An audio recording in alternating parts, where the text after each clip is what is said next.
he grew to be so tall. Wasn't it yesterday when a day was small?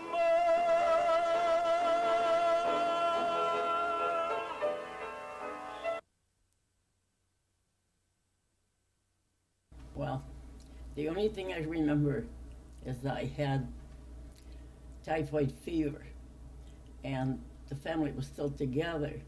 My oldest brother, in order to take a teaspoon of medicine, he used to bribe me by giving me silver dollars.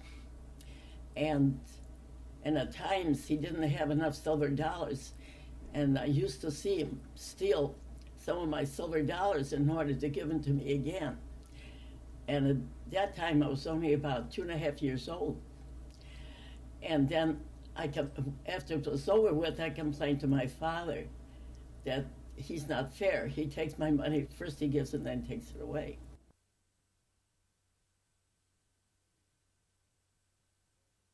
I remember is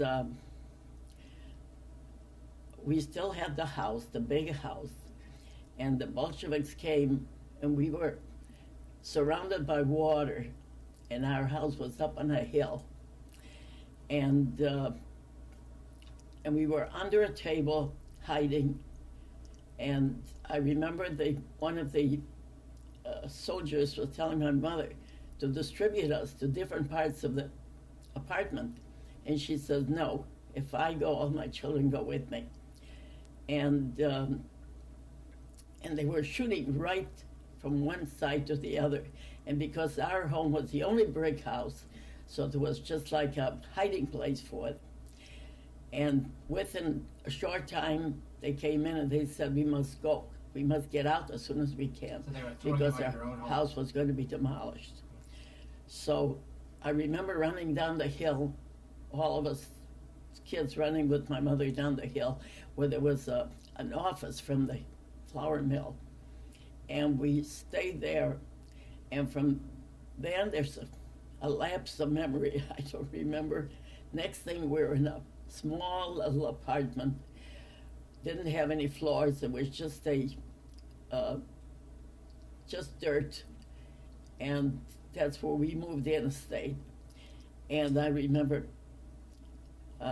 one of the soldiers coming and took out the bayonet full of blood, and he said, if my mother doesn't give him sugar, he'll kill all of us. And she claimed she didn't have any, but she really didn't. So he said, I'll be back, you be sure and have it.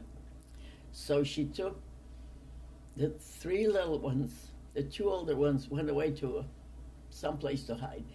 But the 3 little ones were taken, and we were going over barbed wires and into a ravine where I remember the frogs are jumping, and that's the reason I won't eat frogs. and we stayed there overnight, and she took one bread with to feed my sister, because my sister was only 9 months old. She lost the bread, my sister was crying. She pushed a diaper in her mouth, was ready to kill her, because if they hear noise, they'll find us. Early in the morning, we finally survived and came back to our apartment again. And from then again, I don't remember until, I know that we struggled. We struggled very, very hard. And I always wanted a doll. They couldn't get me a doll, so I picked up a piece of wood, and I dressed it with blankets around it, and I kept that as a doll. And then my father sent us 2 dolls from America when he came here. And they had gorgeous hats on, and the eyes were moving, and they were very exciting for me. So I was one of the type of kids that would hold everything and don't rip anything, just protect it. And my sister, which was 4 years younger than me, she just would get a hold of anything. She'll rip it apart, tear it apart. Didn't mean anything. So she tore her doll apart, and I kept a doll for all those years. And and what time? And then there were many little incidents. We didn't have any facilities to go in the house. We had to go outside to do our duty and whatnot. It was a very, very hard time. We didn't have any food. If we got a glass of tea, we had one lump of sugar put into the saucer in order for us to spill in the rest of the tea. And food was very, very scarce. And finally, we struggled through all those years. My mother had a nervous breakdown several years later, and the three younger ones were sent to my oldest sister, which was married and lived out of town. Her husband was a very wealthy man, extremely wealthy man, but very, very cheap. He begrudged his own food. And so in order for him not to see that we three kids eat, and it cost him money, so she used to feed us before he came home. And he had one of those knives that folds up. So when he was gone, I took out the knife, and I was playing with it, throwing it in the ground and having fun. I saw him coming. So I closed the knife and closed it on my hand, and I was bleeding, and I was holding it so he wouldn't see. Until finally my sister saw, and she bandaged my hand. And we were there until my mother got well. And then we went back home. And when we came home, must have been a lapse of years in between, and my father sent a fellow with passports for us to come to the United States. And that was already about 7, 8 years during the time. And the struggle was pretty bad all the way through. But in order for us to get over the border, my mother rented a truck with a horse. It was like a wagon and a horse, and there was a lot of hay in it, and we were all hidden inside of that wagon. And she was sitting in the front with the driver, and had a babushka on to look like a Gentile woman. And I must have wiggled out and fell out of the wagon. And for miles I was running, a little kid screaming and running out to the wagon. Nobody heard. Until my mother finally started to count the kids, she had one missing. So they looked back for miles that I was laying already. I was too tired. I was already laying on the ground. So when they picked me up. And fortunately, we got to Antwerp to take the boat. Do you remember what year this was that you finally made it to Antwerp? I beg your pardon? What year was it? That was in 21, and which I forgot to say, we had to move to Poland in order to be able to come to America. We were not allowed to be Russian citizens. So we lived for a while in Poland. There was another terrible hazard. We went through so much hell there. And anyway, coming back to Antwerp, we got our passports and everything was fine. My two oldest, my brother and my sister, had styes in their eyes, and they wouldn't let them come. So they had to remain there, and my mother and the three kids were coming to the United States. We went on the Queen Elizabeth on the boat, and we were not up on the upper level, we were on the lower level, which was horrible. We would vomit at one another from the bunks that we were on, and they served us bananas one time. We couldn't eat them because we didn't know we had to peel them, so we wouldn't, and the food was very bad. And till we got to Canada, and there in Canada, one of my father's delegates, whatever he ordered, came and picked us up, and we went to Winnipeg, where my grandparents were, and we stayed there for about a week or two. My father had a business in Saskatchewan, a big department store with everything in it. So he took us back to live over there. My oldest sister that was already in the United States, that was already in Canada, she was there with her husband, and she had one little child. My two brothers that lived prior to that were in Chicago, and they wanted us back to Chicago. So my father had to sell his business and move us back to Chicago. So we came here, and meantime, while we were in Canada, we were going a short time to school, and it was just learning word by word. Teacher would pick up a pencil or a piece of paper or apple or whatever, and point out and say, this is an apple, this is, and none of us could speak one word. One time I came home and I was complaining to my sister that the teacher said a word, and I don't understand what she's talking about. The word sounded like schwal. My sister couldn't understand what kind of word is schwal. So she goes to the teacher, and the teacher tells her that she told me I was bashful, and the word that I got out of it was schwal. Well, little things were happening. Finally, we came to America. They got us an apartment. We didn't have a telephone, but we lived on the northwest side, and we kids the three youngest ones started to go to school. The two older ones had to go to work because it was too hard for my father to support 5 people that came in. So we went to the Lafayette School, and they had many other children that came from different countries. So we were a bunch of foreigners. No one understood us, and we didn't understand them. And before, we got on so fast because we were young that they put us in different grades. They put us in first grade, second grade, pushed us up real fast. And after that, life was pretty tough. It was as tough as could be.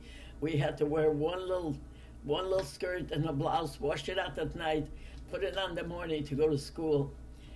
And my poor mother, she struggled there, and she finished struggling here. And when I got into junior high, Sabin Junior High, after 1 year of junior high, my parents decided I must get out and go to work because it's impossible. They can't keep us all up. So I went and I got a job at Weebles. And the first thing they did, because I couldn't speak very well yet, so they made me a queen for Christmas. So I would sit and press buttons and give the children their gifts. And when it came in certain departments where they were modeling certain things, they put me to model house coats, and which I still have pictures of all that. And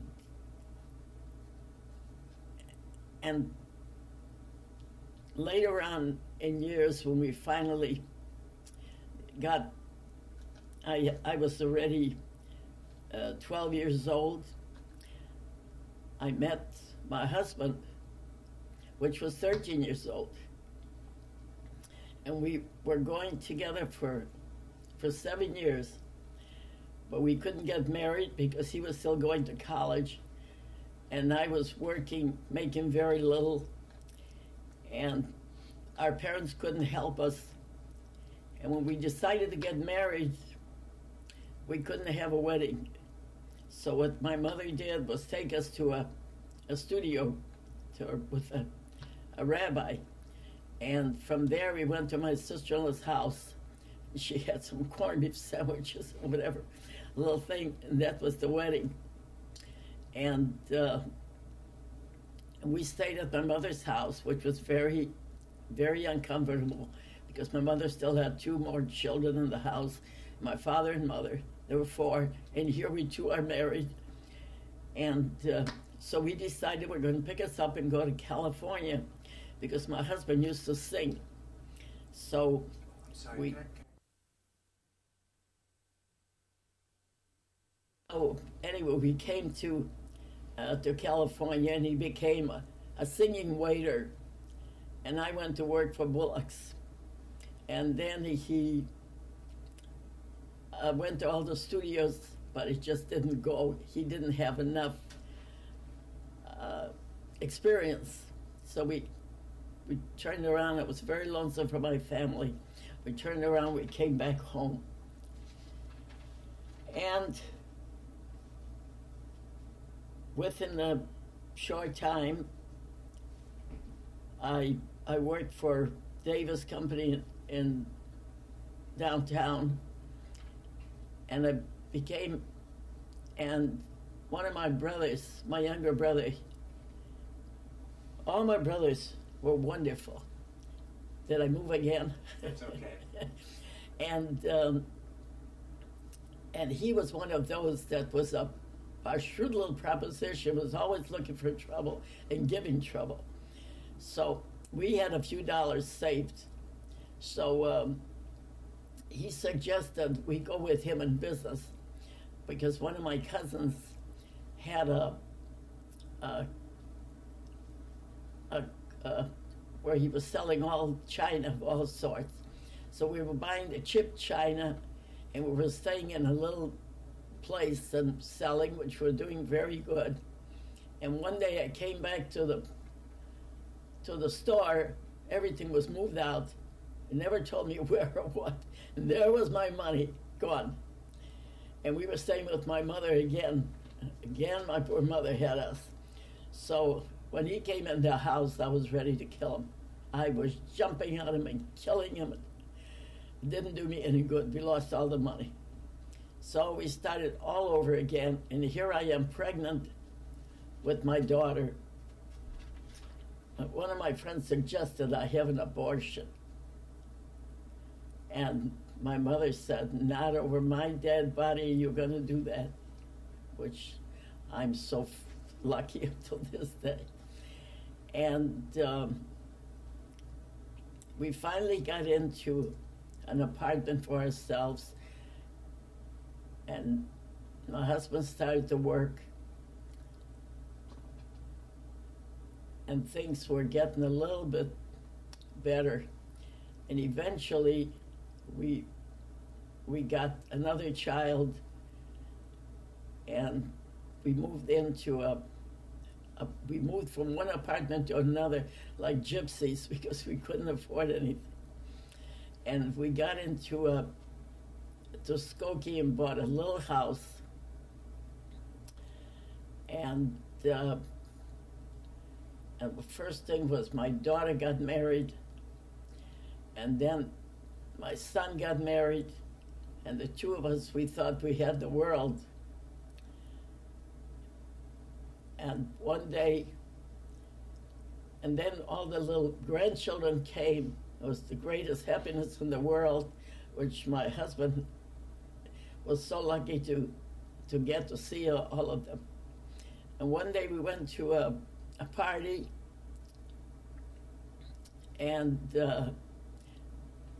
we had dinner, and my husband says, I don't feel good, and he dies right on the front of the door at my girlfriend's house. And I went to stay with my daughter and her kids. And my grandson David was asked by his father, would you give up your bedroom for Grandma? And he says, for Grandma, I'll sleep on the roof.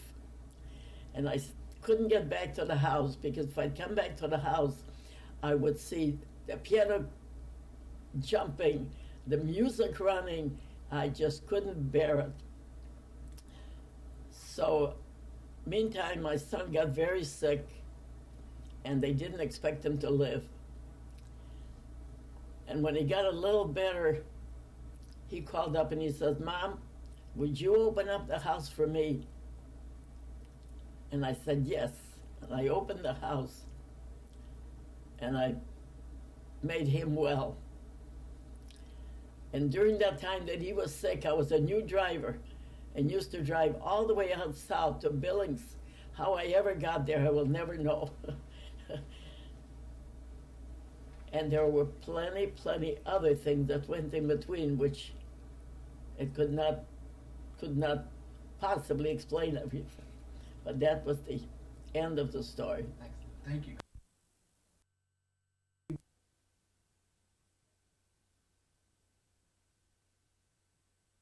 I remember you telling me that when you were growing up that you had to take Maury everywhere with you, and you really resented that. Oh yeah, he was always, I had to take him along.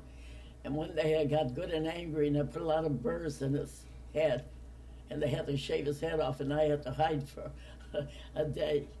And I was telling you about my two dolls.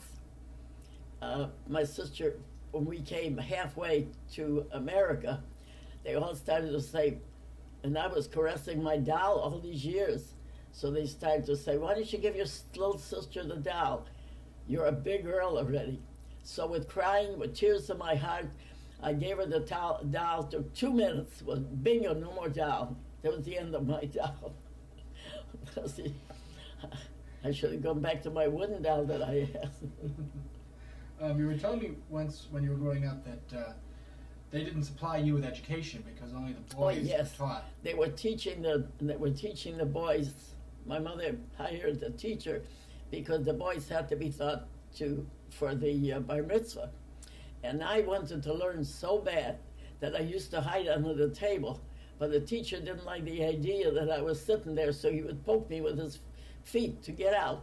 So one day he couldn't get me out, so he was chasing me, and I was holding a pen, and I stuck that pen right in his hand.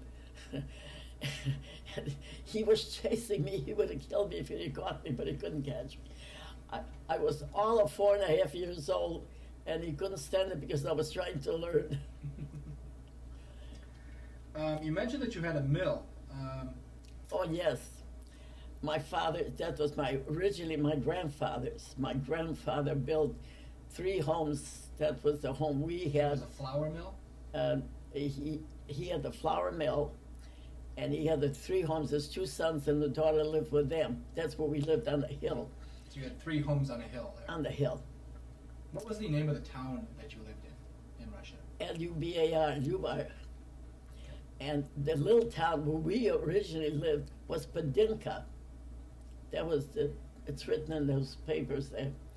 And the little town that we moved in later after our house was demolished was Lubar. And the mill was run by a big leather belt in order to make the thing revolve. So somebody stole it.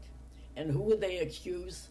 My brother Harry, because he was the oldest one amongst us, and he was the son of the owner. So they accused him.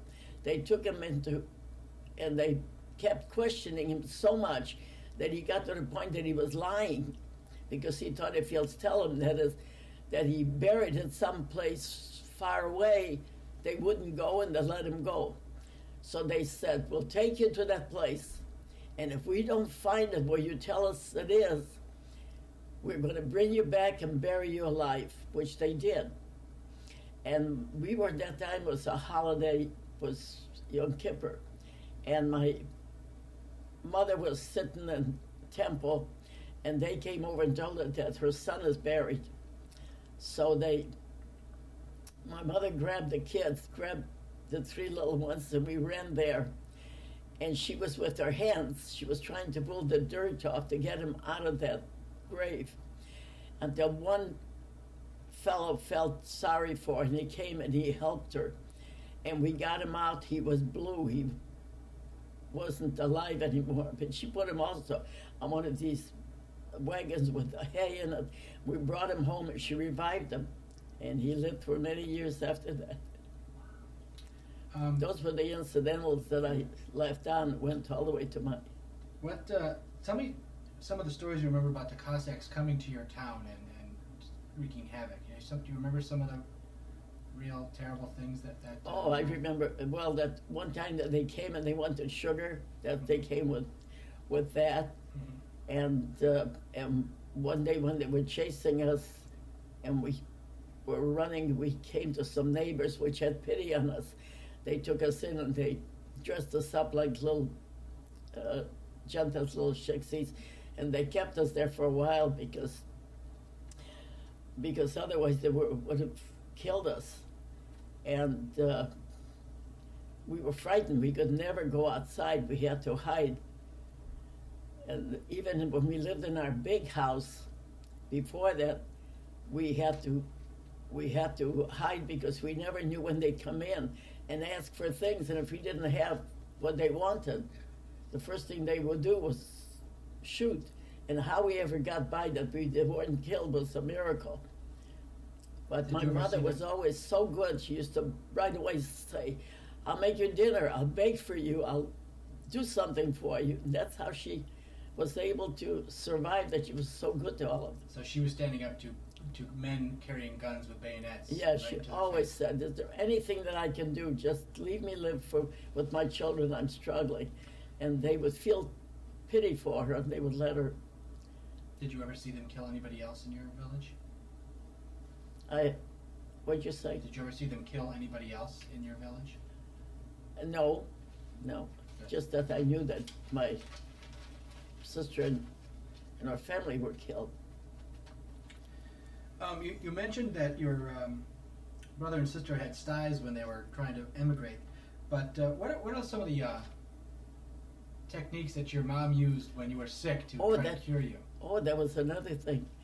First of all, my brother got burned by pulling off hot water from the stove, and his hand was burned very bad. And what she did was take hot manure and put it on, and she saved him. Otherwise, he would have lost his arm. We didn't have any doctors around, and there was another time that,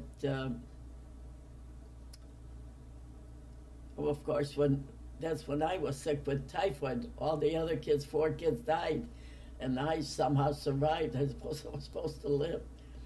I remember you telling me that your mother used to use some very unusual medicine to cure you.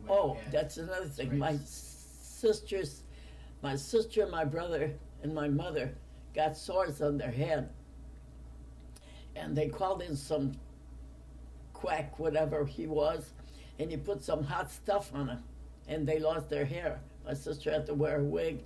My brother Harry hardly had any hair. My mother wore a wig all the years. You were telling me that they used a medicine which made your brother and sister's hair disappear as well as your mother. But what are some of the other things that she would do when you had diseases or cuts? Oh, she was always making concoctions of all kinds. She'd take a little honey with a little lemon, and we had sore throats, and that would help us. She'd put linen towels around our neck when we had sore throats, and that would help. And I'm telling you, all those things really helped. We got by pretty good. She brought us all healthy here. What about the time when she would use some really disgusting things on your cuts or scrapes? You were telling me about that. When she would put urine on your sores? Oh, that was for the styes. She'd take the diaper from one of the kids and wipe our eyes, and that would stop us from having styes. Well, and that was good medicine. They use urine for a lot of things now, too. I remember you telling me a story a long time ago when you got some pretty stones. Oh, I saved some stones from the water, like little shiny little stones, and they always disappeared. Didn't know what happened. Well, this time it disappeared. I couldn't find it. Who would I blame? My sister Betty, my youngest one, because she was the the Holy Terror that would do that. And finally she got an infection in her ear, and we found a stone in her ear. We had to take it out with a hairpin. And there was another thing. My mother, when she'd go to town, she'd always bring, for the three little ones, a chocolate. They would eat them up real fast, and I would take my chocolate, it was during the winter time, and put it up on the windowsill because it was cold. And would last, I would take a little piece at a time. But no sooner they finished theirs, they made sure they finished mine too. There was another cry I had to do. And one day my older brother, Harry, he got angry at me for something, I don't know, and I got angry at him. So I walked up, that was when we were in our house yet. I walked up on the second floor to our bedroom, and he was sitting on a bench outside, and he was so angry he was gonna, when he catches me, he's gonna kill me. I took a pail of water and I dropped it on his head, and then he sure got good and mad. I wasn't allowed to go near him, and Mother had to watch over me, or he would have gone. Well, one day we didn't have lights, so we used to, my older sister used to read for us by a kerosene lamp. And my brother Harry had a habit, if you insulted him or something, he used to pass out. So they hollered, "Harry passed out." So my sister is running with a kerosene lamp and drops the kerosene lamp and starts a big fire. Again, my mother had to save us from that. How that woman ever survived was a miracle, to be able to raise 5 children and bring them home. I remember you telling me some of the really horrible things that the Cossacks used to do, such as some of the terrible things they used to do to the babies in your town, or they would arrested one of the fathers of one of your neighbors and cut his head off and put it on a mantelpiece in their home. Oh, that was my girlfriend's father. That's when they killed him. Mm-hmm. In order to show him that they did kill him, they put his head on the mantelpiece. Of their home? In their home, yeah. And this was in your town? That was a little town near me, but that was my girlfriend Edith. I've got a picture I'll show you later, that they did that to her. They did a lot of, we were frightened of them terribly. If they would have caught any one of us, first thing, we were very lucky because they were raping so many the minute they'd get a hold of a young girl. And we were so fortunate that none of us were touched because the Gentile people liked us so much. We were quiet little kids. And we were able to get by until we got here, that nothing happened to us. You said that most of you escaped from Russia and went to Poland, which was not such a nice place to be either. But obviously you escaped Hitler, because this is a little bit before he came into power. But did any of your brothers and sisters stay behind? No, none of us stayed behind, just the oldest one. The oldest one? Just Bessie. She married a Russian? When she got married, she had 2 children. That's the one we stayed by.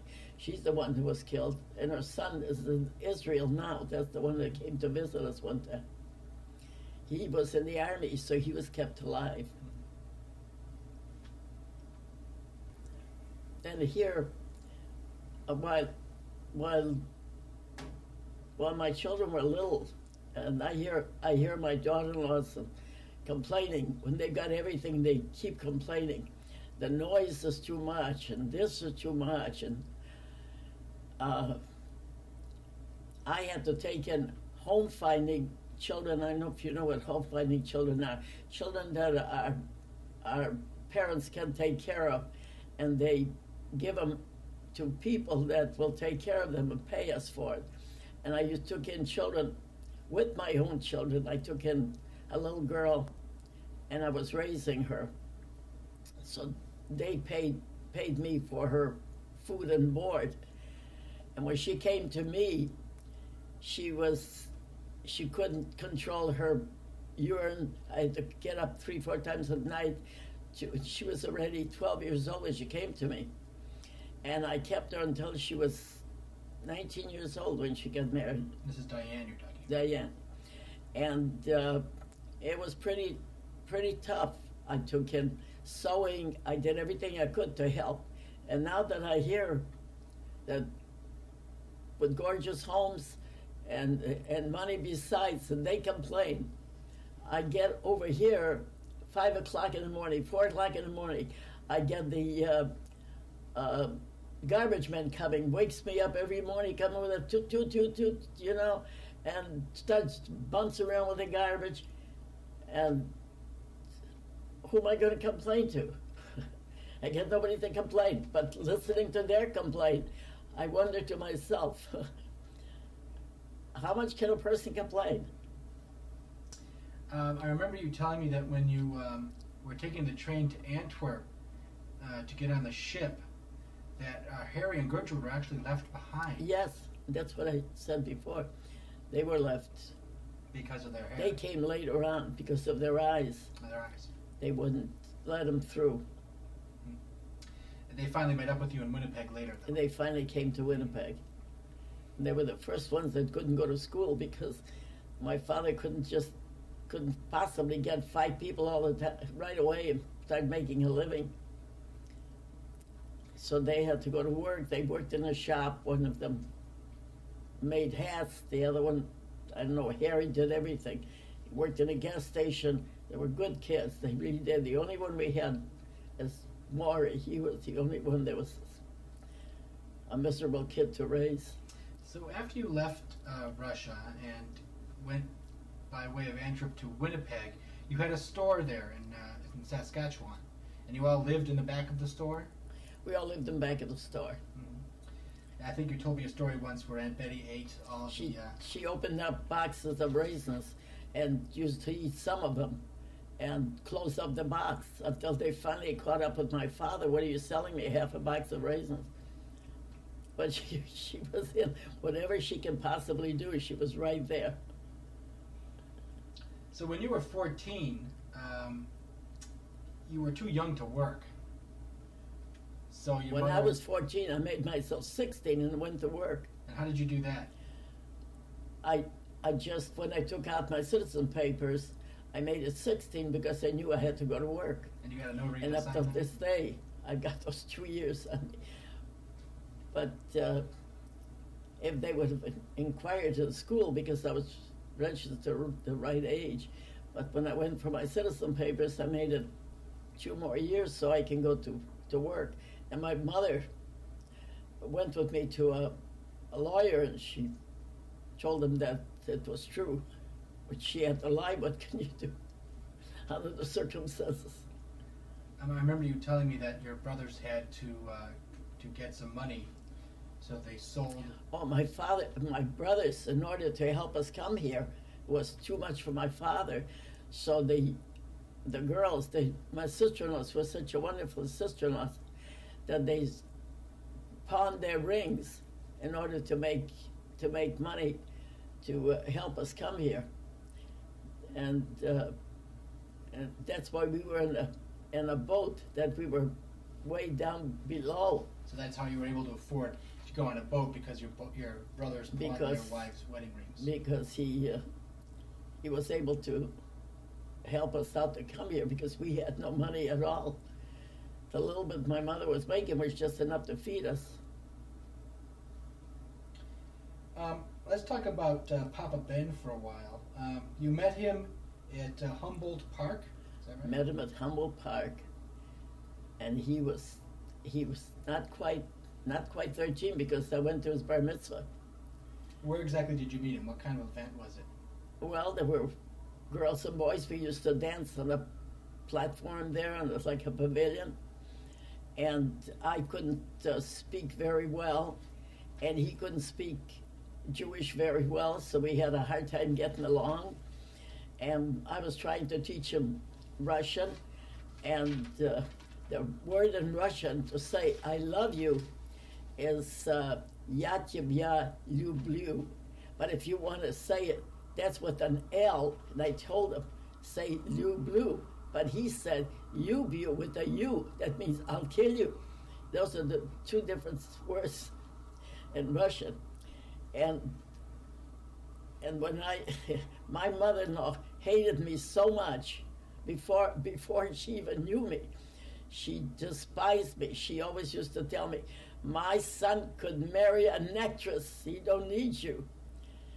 And it was just horrible. I used to tell him, go away, go to your mother, forget about me. He said, my mother is only my mother, but you can't tell me who I want to marry. And they were not nice to us at all. And I finally had to come and live with her because things were bad. After all, we were young kids.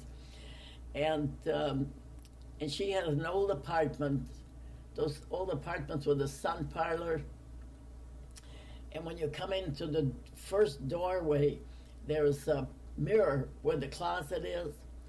And that was already, when I lived with her, I had my daughter, which was 1 year old.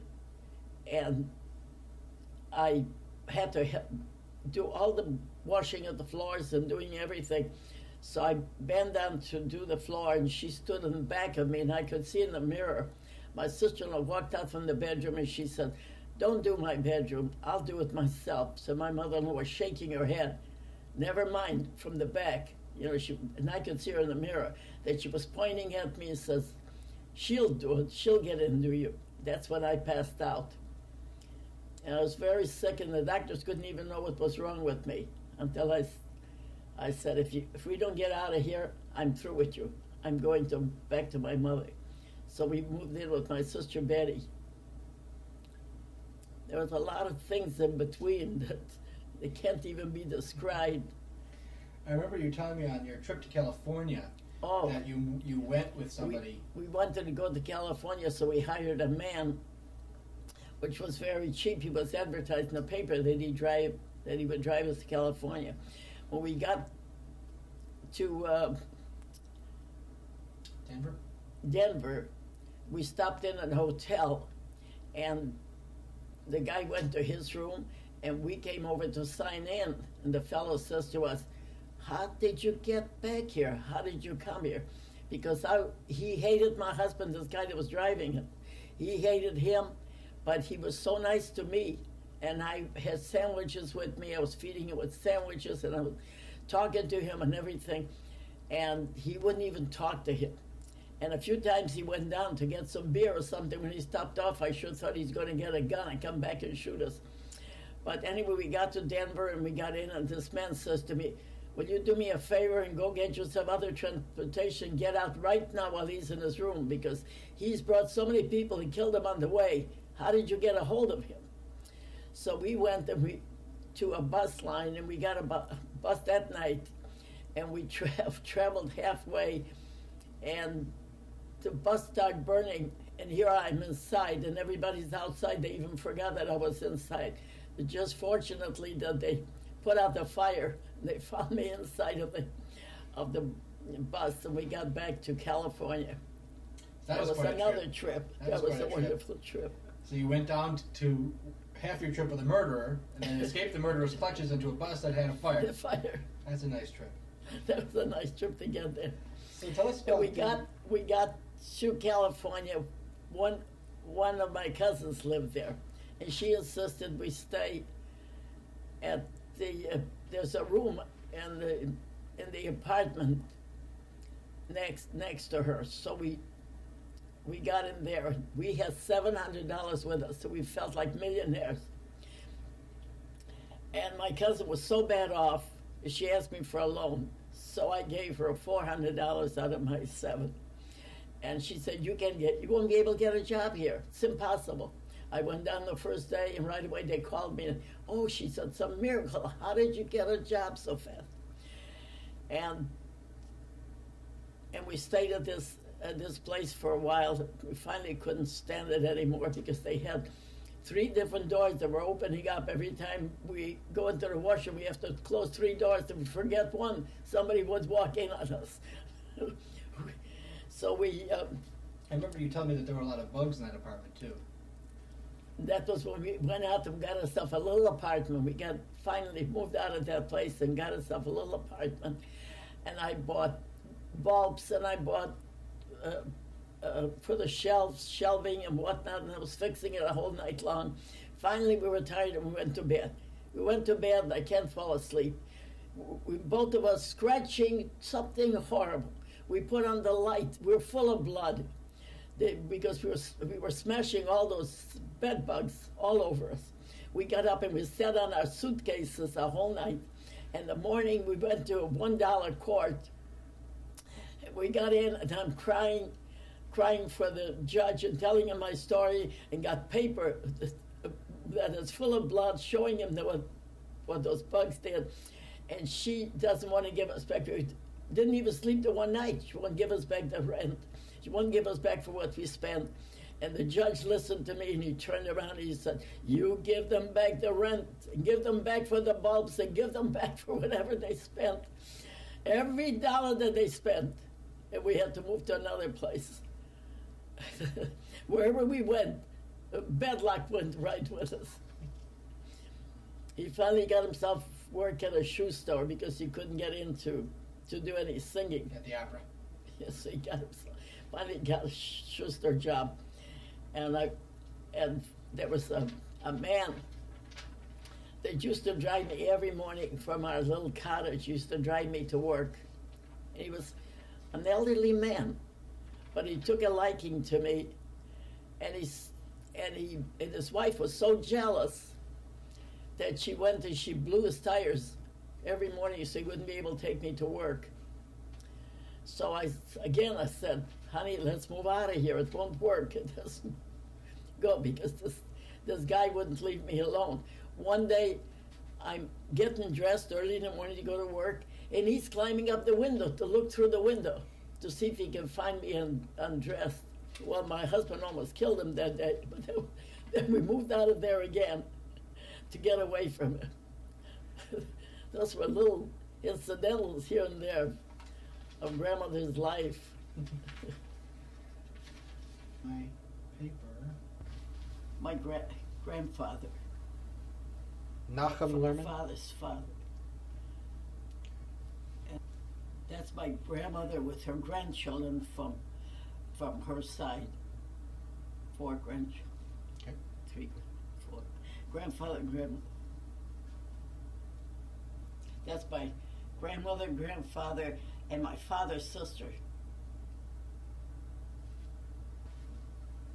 That's my mother, my brother Harry, my sister Gertrude, myself, my brother Maury, my sister Betty. Husband and the 2 children that were killed in Russia by Hitler.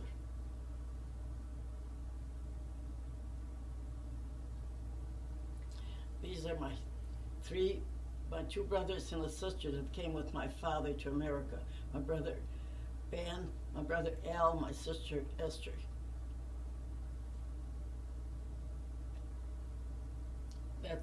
That's me working for Weebles and modeling clothes.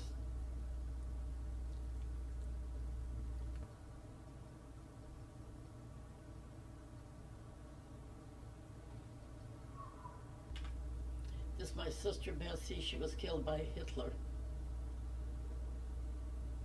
and her husband.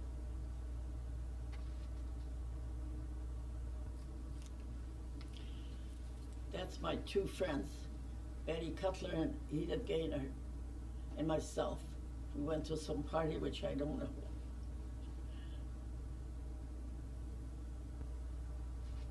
That's my mother, my father when we first came to America.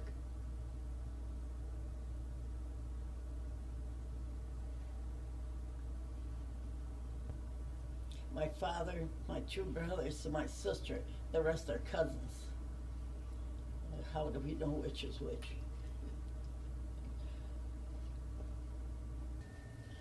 Oh, that's myself and my darling husband.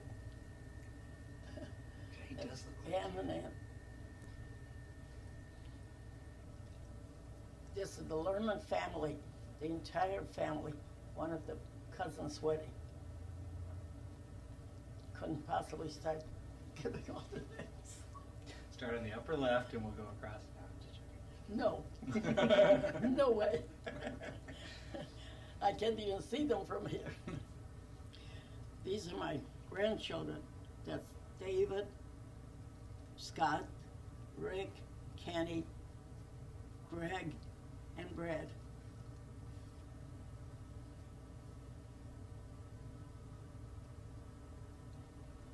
This is the Rick's bar mitzvah. That's my 4 grandsons, my daughter's sons. That's Scott, David, Rick, and Kenny.